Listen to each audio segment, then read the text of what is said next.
ओम शांति। आज की तारीख है 4 मार्च 2022।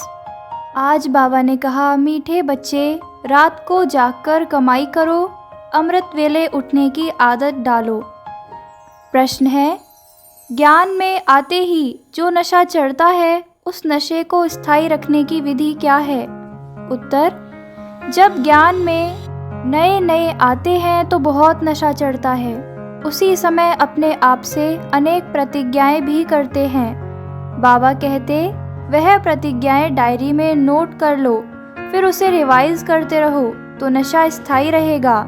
नहीं तो माया के तूफानों में आने से नशा उड़ जाएगा। अगर कोई भूल चलते चलते हो जाए तो फौरन सुनाकर हल्के हो जाओ, फिर दोबारा वह भूल ना हो, नहीं तो वृद्धि होती रहेगी। गीत है आज, दुखियों पर रहम करो माँ बाप हमारे। ओम शांति। यह गीत बहुत अच्छा है क्योंकि दुखी तो सारी ही दुनिया है और याद भी करते आए हैं तुम मात पिता, तुम्हारी कृपा से सुख घनेरे मिलते हैं। इस समय सारी दुनिया दुखी है, इसलिए फिर बाप को याद करते हैं तो माँ बाप को भी जरूर करेंगे। यह गीत बहुत अच्छा है। तुम जानते हो, माँ बाप के पास जन्म लेने से हमको वर्षा मिलता है 1 सेकंड में। भारत में यह गायन है। बच्चे अब सम्मुख बैठे हैं, जगत अम्बा है तो जरूर जगत पिता भी होगा, उनके ऊपर भी कोई होगा, क्योंकि इस समय सुखधाम का वर्षा मिल रहा है तो सुखधाम की स्थापना करने वाला मात पिता भी चाहिए। कोई मात पिता साहूकार होते हैं तो उनका फर्स्ट क्लास घर होता है, कोई माता पिता गरीब होते हैं तो घर भी ऐसा ही होगा। सतयुग में देखो, राधे कृष्ण हैं, उन्हों को पहली पहली बादशाही मिली है। राधे जरूर कोई राजा के पास जन्म लेगी तो राजकुमारी होगी और श्री कृष्ण राजकुमार होगा, फिर उन्हों की शादी करनी ही है। यह तो बरोबर है। माता पिता अब देवी राजधानी स्थापन कर रहे हैं। देवी देवताएं सूर्यवंशी महाराजा महारानी थे। तुम जानते हो इन्हों को यह मर्तबा कैसे मिला? राम सीता को चंद्रवंशी राजाई कैसे मिली? कलयुग के अंत में तो कुछ भी नहीं है। यह है पढ़ाई से राजाई। राजाई पद के लिए ही राजयोग सिखलाते हैं और कोई ऐसी यूनिवर्सिटी नहीं जहां राज्य पद प्राप्त करने के लिए पुरुषार्थ कराया जाता हो। इसका नाम ही है गीता पाठशाला। गीता से तो राजाई पद मिलता है। अच्छा, वेद उपनिषद से कौन सा पद मिलता है? राजयोग तो भगवान ही आकर सिखलाते हैं। कितनी सहज बात है। कल की बात है, बरोबर लक्ष्मी नारायण का राज्य था। गाते भी हैं, क्राइस्ट से 3000 वर्ष पहले देवताओं का राज्य था। उन्हों को कैसे मिला? जरूर भगवान ने विनाश के पहले पढ़ाया है, उनके बाद ही विनाश हुआ होगा। फिर राजयोग से सतयुग में राज्य पद पाया। यह है संगम। तुम लिख सकते हो, इस समय ही सेकंड में सूर्यवंशी और चंद्रवंशी राजाई प्राप्त हो सकती है और आकर समझो। चित्रों पर तुम अच्छी तरह समझा सकते हो। समझाने वाले शुरूट बुद्धि समझदार चाहिए। ब्रह्मा कुमार और कुमारियां सो शिव के पौत्रे और पौत्रियां हुए, परंतु बाप कहते हैं मुझे कोटों में कोई पहचानते हैं और मुझसे वर्षा लेते हैं, सेकंड में जीवन मुक्ति पाते हैं। फिर जीवन मुक्ति में ऊंच पद प्राप्त करने के लिए पुरुषार्थ करना है। यह सब समझाने के लिए यह मेले प्रदर्शनी निकलते हैं, ख्यालात चलते हैं, नई नई पॉइंट्स निकलती हैं, दिन प्रतिदिन चित्र आदि सहज निकलते जाते हैं और निकलते सब हैं ड्रामा अनुसार ही। कल्प पहले जो एक्ट चली है वही चलनी है। ऐसा कोई लिख ना सके कि यह प्रदर्शनी 5000 वर्ष के बाद फिर यह इस समय निकाली गई है, फिर कल्प के बाद निकलेगी। एक ही बार कल्प के संगम पर यह प्रदर्शनी निकलती है, अथवा 5000 वर्ष के बाद यह प्रदर्शनी परमपिता परमात्मा से सेकंड में जीवन मुक्ति पद पाने अथवा समझने के लिए हम निकालते हैं। यह सब देश देशांतर में जाएगी। नई नई पॉइंट्स बाबा समझाते रहेंगे, एडिशन करेक्शन होती रहेगी। वो लोग रामायण आदि छपाएंगे तो वही छपाएंगे, इसलिए हमको कहते हैं आगे तुम क्या लिखते थे, अब क्या लिख रहे हो? बाबा कहते हैं मैं तुमको रोज नई बातें सुनाता हूँ, सब इकट्ठी थोड़ी ही सुनाऊंगा। उन्होंने लिखा है, युद्ध के मैदान में गीता सुनाई, 18 अध्याय की गीता बनाई है, जो संस्कृत में होशियार होते हैं वह आधा घंटे में श्लोक कंठ कर लेते हैं। मुख्य है ही गीता, बाकी भागवत में तो कहानियाँ हैं। गीता को ही संस्कृत में बनाया है, छोटी सी गीता संस्कृत में बनाई है। ज्ञान सागर बाबा तो इतना ज्ञान सुनाते हैं जो सागर को स्याही बनाओ, जंगल को कलम बनाओ, सारी पृथ्वी को कागज़ बनाओ तो भी पूरा ना हो। उन्होंने तो 18 अध्याय में पूरा कर दिया, परंतु ऐसे तो है नहीं, ना कोई संस्कृत की बात है। हिंदी भाषा चलती है, भाषाएं तो ढेर हैं, सब भाषाएं एक तो नहीं सीख सकते। कोशिश करके 5-6 भाषाएं कोई सीख जाता है तो उनका भी बहुत मान होता है। अब भगवान सभी भाषाओं में थोड़ी ही समझाएगा, वह तो हिंदी में ही समझाते हैं। जैसे हिंदी टूटी फूटी सब जानते हैं, ऐसे अंग्रेजी भी टूटी फूटी जानते हैं। तुम बच्चों को बाबा हिंदी में समझाते हैं, भक्तों को भगवान आकर भक्ति का फल देते हैं। भगत तो अनेक हैं, भगवान एक है। कहते भी हैं पतित पावन आओ, ऐसे तो नहीं कहते भगवान आओ। सबका बाप एक ही है, सबका गॉडफादर एक है, वह है क्रिएटर। क्रिएट करेंगे सुख के लिए।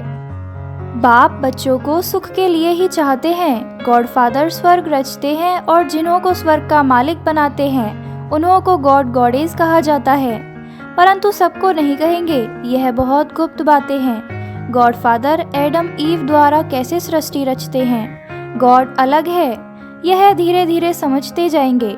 झाड़ वृद्धि को पाता रहेगा, भारत को ही मुक्ति जीवन मुक्ति मिलती है, सुखधाम भारत बनता है। पहले भारत ही प्राचीन खंड था जहाँ देवी देवताएं राज्य करते थे, उसके बाद इस्लामी बौद्धी खंड स्थापन हुए। बिल्कुल सहज है, जिस समय जिसका सैपलिंग लगना है उन्हों का ही लगता है। देखो कैसे कैसे पत्र लिखते हैं। बाबा हम 4 दिन के बच्चे हैं, हमने आपको पहचान लिया है। कोई तो कितने वर्षों तक भल आते रहते हैं परंतु कभी पत्र भी नहीं लिखते, कोई तो फट से पत्र लिखते हैं। आगे चलकर माया के तूफान बहुत आएंगे, तूफान से पुराने पत्ते भी गिर जाते हैं, नयों को पहले पहले खुशी का पारा बहुत चढ़ता है। बाबा हम आपके होकर रहेंगे, परंतु माया कम नहीं है। जब प्रतिज्ञा करते हो तो डायरी पर नोट रखो तो हमने क्या क्या प्रतिज्ञा की है। कई तो प्रतिज्ञा कर फिर कभी डायरी को देखते भी नहीं है, इससे क्या फायदा। ऐसे नहीं हमारे पिछाड़ी वाले पढ़ेंगे, यहाँ तो कोई पौत्रे पोत्रियाँ आदि रहने वाले नहीं। जिसने जो उठाया सो उठाया, ना पढ़ा तो कच्चा ही रह जाएगा। थोड़ी भूल कर फिर बताया नहीं तो भूल वृद्धि को पाती रहेगी। एक कहानी भी है कि माँ का कान पकड़ा कि तुमने मुझे पहले क्यों नहीं सुनाया, पहले सुनाती तो मुझे जेल नहीं मिलता। यह सब दृष्टांत है। कभी चोरी नहीं करनी चाहिए, नहीं तो आदत पड़ जाएगी और धर्मराज के बहुत डंडे खाने पड़ेंगे। अब बाप से जितना वर्षा लेना हो सो ले लो, विश्व की बादशाही बाप दे रहे हैं, और क्या दें, बाकी रहा ही क्या। अपनी बेगरी जीवन है, इसमें देही अभिमानी बनना है।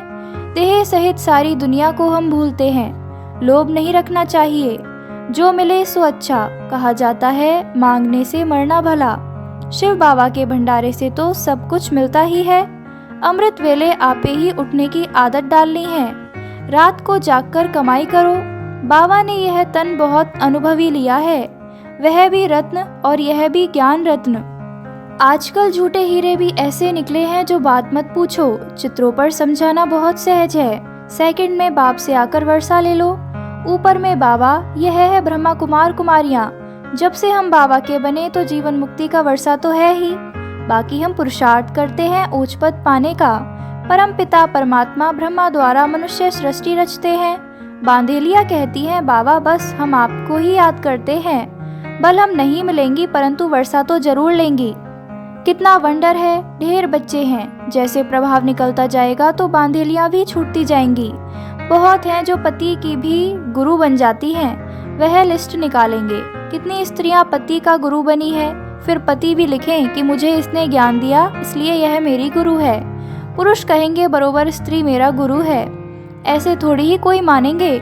माता गुरु बिगर कोई का उद्धार हो ना सके। कलश जगत माता को मिलता है तो जगत माता ही गुरु हुई ना।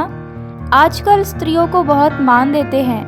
बाप भी कहते हैं माता गुरु बिगर मुक्ति जीवन मुक्ति मिल नहीं सकती। तो जब माता द्वारा एडॉप्ट हो तब जीवन मुक्ति मिले। माता को गुरु समझना चाहिए। बच्चों को अपना अहंकार नहीं रखना है, माताओं को मर्तबा देना है, फॉलो करना है, देह अभिमान नहीं होना चाहिए। अपने को निरहंकारी समझना है। बाप भी अपने को निराकार समझते हैं। तुम कहेंगे I am incorporeal, come corporeal. कैसे लिखते हैं हॉस्पिटल कम यूनिवर्सिटी। यह सब बातें समझाने के लिए दी जाती है। सबसे एक रस धारणा नहीं होती, पुरुषार्थ कर धारण करना और कराना है। सुना और सुनाया, तुरंत दान महापुण्य। धन दान नहीं करेंगे तो साहूकार कैसे बनेंगे। तुम हो सबसे जास्ती लोभी। सारे विश्व का मालिक बनने की कितनी भारी कामना है। हरेक को सदा सुखी, सदा शांतमय बनाना है।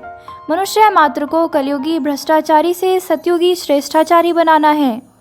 भारत में देवताएं थे, अभी नहीं है, फिर जरूर देवताएं होंगे। उनको स्वर्ग कहा जाता है। पैराडाइज अक्षर बहुत अच्छा है। हम पुरुषार्थ कर रहे हैं स्वर्ग का मालिक बनने के लिए। एक बाप के सिवाय बाकी सब भूल जाना है। सबसे मोह नष्ट हो जाना चाहिए। अच्छा, मीठे मीठे सिकिल दे सर्विसेबल बच्चों प्रति माता पिता बाप दादा का याद प्यार और गुड मॉर्निंग। रूहानी बाप की रूहानी बच्चों को नमस्ते। हम रूहानी बच्चों की रूहानी माता पिता बाप दादा को याद प्यार, गुड मॉर्निंग, नमस्ते नमस्ते नमस्ते। धारणा के लिए मुख्य सार है। फर्स्ट पॉइंट, इस बेगरी जीवन में पूरा पूरा देही अभिमानी बनना है। किसी भी चीज़ का जास्ती लोभ नहीं रखना है। जो मिले सो अच्छा, मांगने से मरना भला। सेकंड, अपना अहंकार ना रख, माताओं को मर्तबा देना है। बाप समान निराकारी और निरहंकारी बनना है। ज्ञान धन का दान जरूर करना है। आज का वरदान है, चारों ही सब्जेक्ट को अपने स्वरूप में लाने वाले विश्व कल्याणकारी भव। चारों ही सब्जेक्ट को अपने स्वरूप में लाने वाले विश्व कल्याणकारी भव। पढ़ाई की जो 4 सब्जेक्ट हैं उन सबका 1-2 के साथ संबंध है। जो ज्ञानी तु आत्मा है वह योगी तु आत्मा भी अवश्य होगा, और जिसने ज्ञान योग को अपनी नेचर बना लिया उसके कर्म नेचुरल युक्ति युक्त व श्रेष्ठ होंगे। स्वभाव संस्कार धारणा स्वरूप होंगे। जिनके पास इन तीनों सब्जेक्ट की अनुभूतियों का खजाना है वह मास्टर दाता अर्थात सेवाधारी भी स्वतः बन जाते हैं। जो इन चारों सब्जेक्ट में नंबर 1 लेते हैं उन्हें ही कहा जाता है विश्व कल्याणकारी। आज का स्लोगन है, माया के विकराल रूप के खेल को साक्षी होकर देखो तो निर्भय रहेंगे। माया के विकराल रूप को खेल को साक्षी होकर देखो तो निर्भय रहेंगे। अनमोल ज्ञान रत्न दादियों की पुरानी डायरी से। ज्ञान की महसूसता का सुख है ही शांति अर्थात निर्विकल्प हो जाना।